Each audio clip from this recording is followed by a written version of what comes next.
Welcome to. কিছুদিন আগেই আমি শুনলাম কাশ্মীরে কিভাবে নির্যাতন এবং খুন করা হয়েছে একটি লোককে তার ধর্মের কারণে।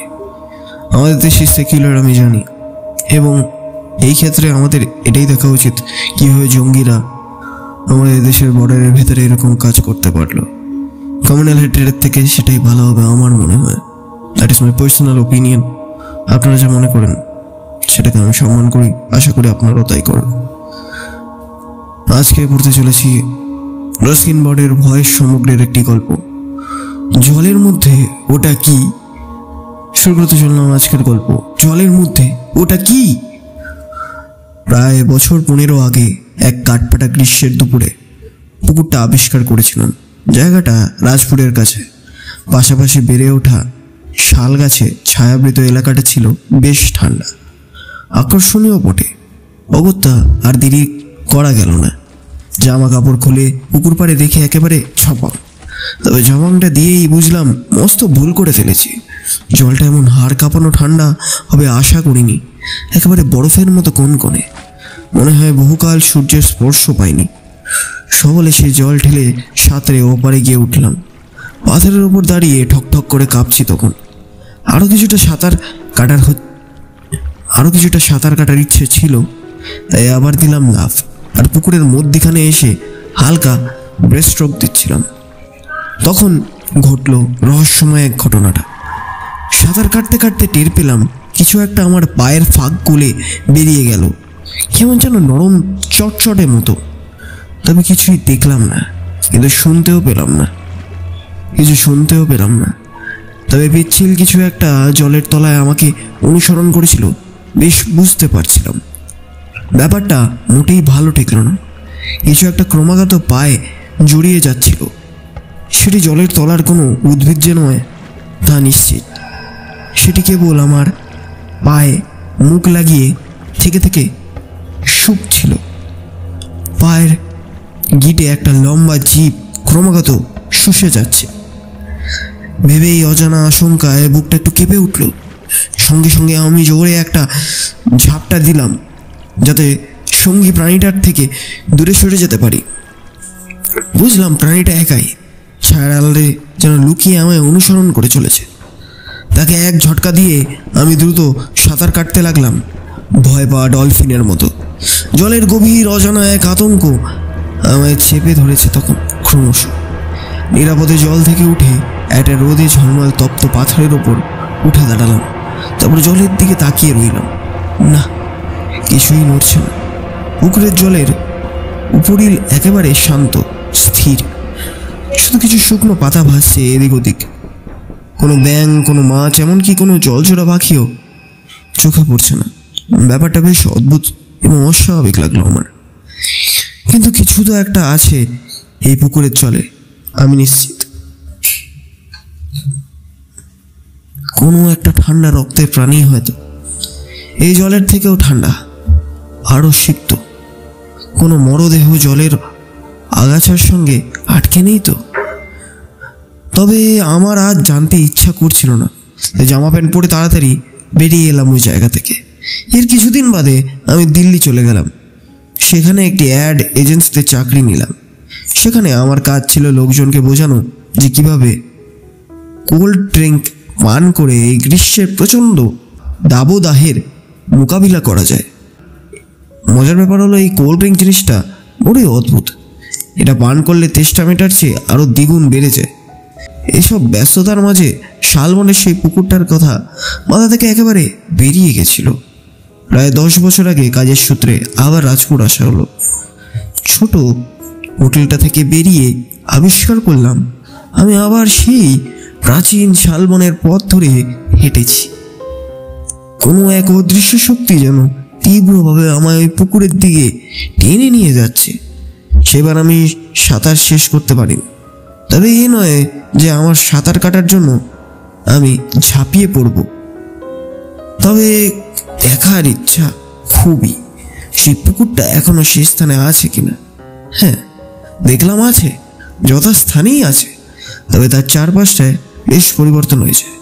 নতুন নতুন নির্মাণ হয়েছে, অনেক বাড়িঘর উঠেছে। যেখানে আগে এসে দেখেছিলাম শুধু জনহীন অরণ্য, পুকুরের সামনে নানা ধরনের কাজ কারবার চলছে। শ্রমিকরা কাজ করছিল, বালতি, রাবার, পাইপ ছড়ানো ছিটানো। পুকুর থেকে জল বের করা হচ্ছিল। সেখানে কায়দা করে মাটি উঁচু করে জলটাকে অন্য পথ দিয়ে বুঝিয়ে দেওয়া হচ্ছিল। সাদা সাফারি স্যুট পরা একজন লোক পুরো ব্যাপারটা তদারকি করছিলেন। প্রথমে ভাবলাম ইনি হয়তো মান্যগণ্য বন অধিকর্তা, কিন্তু তারপর ভুল ভাঙল। ভদ্রলোক আসলে কাছে যে স্কুলটা হয়েছে তারই মালিক। আমাকে দেখে জিজ্ঞেস করলেন, আপনি রাজপুরেই থাকেন নাকি? ওই এক সময় ছিলাম আর কি। আপনি এই পুকুরটার জল বের করে নিচ্ছেন কেন? আমি জিজ্ঞাসা করলাম। সমস্যায় পড়েছে বুঝলেন। ইনি বলতে লাগলেন, আমার স্কুলের দুটি ছেলে কদিন আগে ডুবে মারা গেছে। বড় বড় ছাত্র দুজন, নিশ্চয় বিনা অনুমতিতে পুকুরে সাঁতার কাটতে আসে। ওদের নাগালের বাইরে এটি। কিন্তু আপনি তো জানেন ছেলে পিলে কেমন হয়। আপনি একটা নিয়ম বানাবেন, আর ওদের পরম কর্তব্য সেটিকে যেন তেন প্রকারণে ভাঙা। ভদ্রলোকের নাম জানলাম। এবার মিস্টার কাপুর আমাকে খাতির করে ওর বাড়ি নিয়ে এলেন। নতুন তৈরি একটি বাংলো, লাগোয়া চওড়া বারান্দাটি বেশ ঠান্ডা। ওর চাকর আমাদের জন্য দুটি গ্লাসের শরবত নিয়ে এলো। দুটি বেতের চেয়ারে আমরা বসেছিলাম। সামনে সেই পুকুর আর বিস্তৃত বনভূমি। আচ্ছা, ছেলে দুটি কি একই সময় ওখানে গিয়েছিল? আমি জিজ্ঞাসা করলাম। হ্যাঁ, ওরা দুজনেই ভালো বন্ধু ছিল। নিশ্চয়ই ভয়ঙ্কর কোনো প্রাণী ওদের আক্রমণ করেছিল। হাত পা মোচড়ানো, সারা শরীর একদম গুঁড়ো গুঁড়ো, বিকৃত মুখ, চেনা যাচ্ছে না। কিন্তু ডাক্তার বললেন জলে ডুবেই মৃত্যু হয়েছে ওদের। আমরা সামনের পুকুরে ফিট করা শ্যালো মেশিনগুলির দিকে তাকিয়েছিলাম। ওখানে তখনও কিছু লোক কাজ করছিল, বাকিরা দুপুরের খাবার খেতে গিয়েছিল। আমি বললাম, মনে হয় জায়গাটা না ঘাটানোই ভালো, বরং উটির চারিদিকে কাঁটাতারের বেড়া লাগিয়ে দিন, আর ছেলেদের বলুন কাছে না খুঁজতে। 1000 বছর আগে ওই এলাকায় ছিল অন্তর্দেশীয় সাগর। তারপর এখন এই অল্প কিছু পুকুর আর জলাশয়ে বেঁচে আছে। আমি তো পুকুরটা ভরাট করে কিছু একটা তৈরি করতে চাই, একটা ওপেন থিয়েটার মতো। কৃত্রিম পুকুর তো যখন তখন কোথাও একটা খোঁড়াই যায়। এখন দেখছি একটাই লোক দাঁড়িয়ে আছে পুকুরে, কাদা জল তার হাঁটু অবধি ডুবে আছে। এরপর যা ঘটলো তার সাক্ষী রইলাম আমি আর মিস্টার কাপুর দুজনই। কিছুক্ষণ ধরেই মনে হচ্ছিল জলের তলা যেন কিছু একটা উঠে আসছে। তবে বুঝলাম সেটা বিশাল শামুকের মতো বিভৎস কিম্ভূত কিমাকার একটা জীব। মাথার দিকে কিছুটা মানুষের মতো, আর দেহটা অক্টোপাসের মতো, যেন প্রচণ্ড চেহারার ভয়ানক এক সাকিউবাস। দেখতে দেখতে পুকুরে দাঁড়ানো লোকটির মাথা ছাড়িয়ে উঠে গেল নরম চটচটে একটা প্রাণী। সেই আদিম অতীত থেকে রয়ে গেছে এই পৃথিবীতে। এরপরে সে নিমিষে লোকটাকে শুষে নিল মুখের ভিতরে। লোকটা অসহায়ভাবে হাত পা ছুটছিল। সে সময় শুধু তার হাত পাগুলোই প্রাণীটির মুখের বাইরে রয়েছিল। কিছুক্ষণের মধ্যেই সাকিউবাসটা ওকে টেনে জলের তলায় নিয়ে গেল। এমন অভাবনীয় দৃশ্যে হতচকিত হয়ে কাপুর আর আমি বারান্দা থেকে দৌড়ে পুকুরের পাড়ের দিকে গেলাম। দেখলাম জলের উপরে দিকে সবুজ শ্যাওলার বুড়বুড়ি কাটছে। ততক্ষণে আবার সব শান্ত নিস্তব্ধ। আর তার ঠিক পরেই বাচ্চাটা যেমন বাবলগাম চিবিয়ে ছুঁড়ে ফেলে দেয়, ঠিক তেমনি সেই লোকটার ছিন্ন ভিন্ন দেহ আচমকা জল থেকে ছিটকে উঠল। তারপর ঘুরপাক খেয়ে আমাদের সামনে এসে পড়ল। লোকটার দেহে প্রাণের চিহ্ন মাত্র নেই। সারা শরীর জলে চুপচুপ করছে, কিন্তু শরীরের ভেতরে সমস্ত রস যেন কেউ শুষে দেহটাকে ছিবড় করে দিয়েছে। স্বাভাবিকভাবেই পুকুরের কাজ এরপর থেকে বন্ধ হয়ে গেল। এরকম একটা গল্প খাড়া করা হলো, লোকটি কাজ করতে করতে হঠাৎ বিচল খেয়ে পাথরের ওপর পড়ে গিয়েছিল। ওর তাতেই মৃত্যু হয়েছিল। কাপুর আমাকে দিয়ে প্রতিজ্ঞা করালেন যে এই ঘটনাটি কোনো দিন কাউকে বলবো না। আর স্কুলের পাশেই যদি এইরকম পরপর ডুবে যাওয়া বা দুর্ঘটনা ঘটতে থাকে, তবে সেই স্কুল বন্ধ হয়ে যাওয়া ছাড়া আর কোনো উপায় থাকবে না। তিনি এরপর তার সম্পত্তির সীমানা বরাবর পুকুরের চারিদিকে বিশাল পাঁচিল তুলে দিলেন।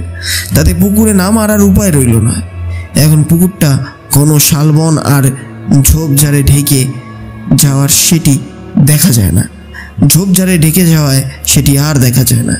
এরপর বর্ষাকাল এলে পুকুরটি আবার জলে ভরে গেল।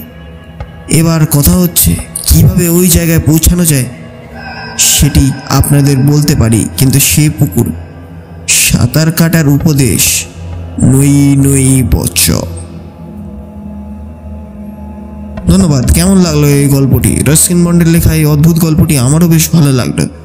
আমি আপনাদের বলবো লাইক করতে, শেয়ার করতে এবং কমেন্ট করতে। Thank you.